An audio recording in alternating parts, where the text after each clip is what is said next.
Hello my most amazing artists. I hope you enjoyed the video about Aboriginal dot painting.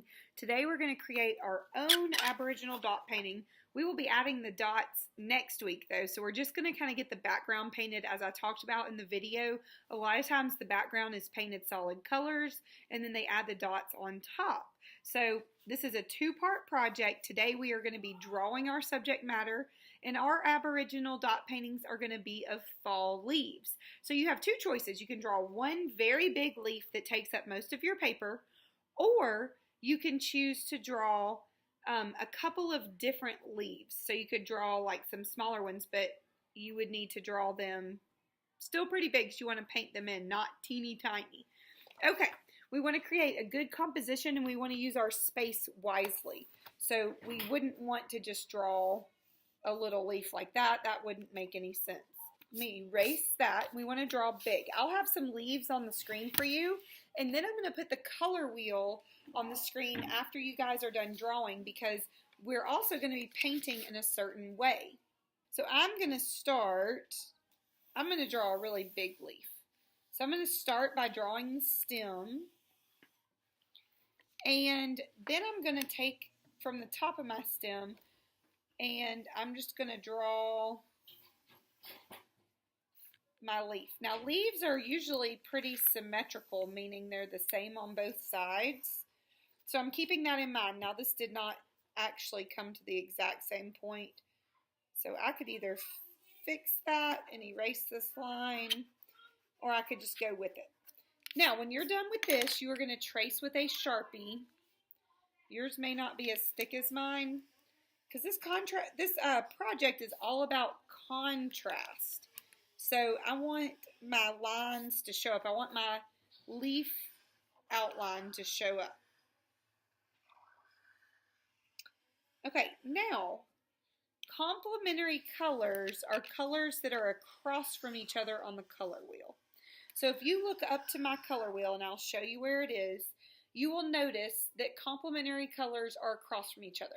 So we have three complementary color groupings, three main groupings, and that is red and green, yellow and purple, and blue and orange. So your task is to paint your leaf one color and your background the complementary color that goes with that color.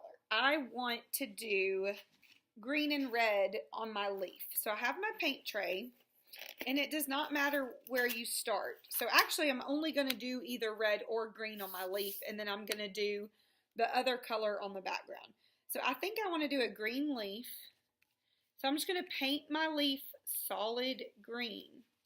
Okay, I'm going to do that in just solid green. I want to stay within the lines.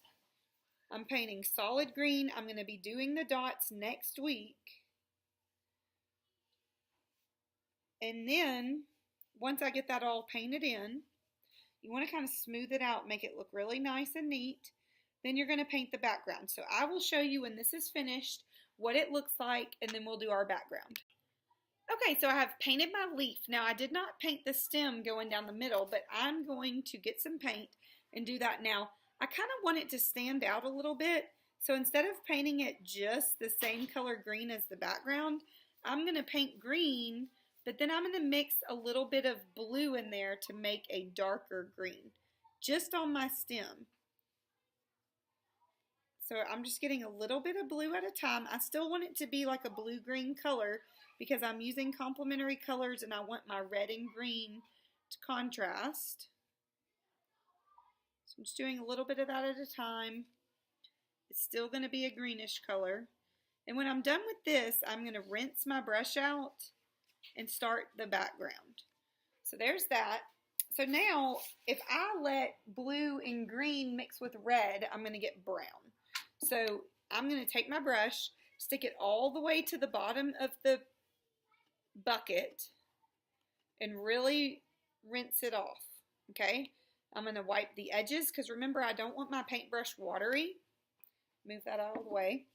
And you will take your paintbrush and wipe it on the towel. You'll notice no paint got on the towel. It's just water because I rinsed my brush out well.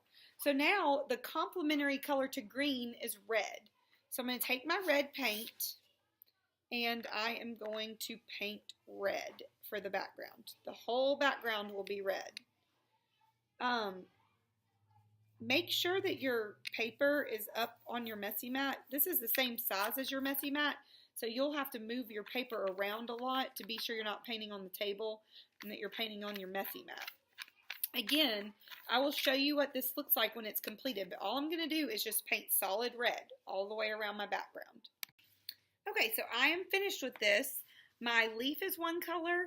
My background is the complementary color to that. So if my leaf were orange, what would my background be? Blue. If my leaf were yellow, what would my background color be? Purple.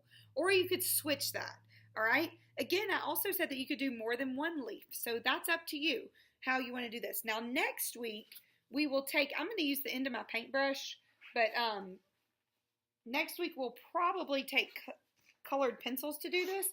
But next week, we are going to take colored pencils or the end of your paintbrush, whichever one we do, and we're going to be creating the dots right on top of your paint that you did this week.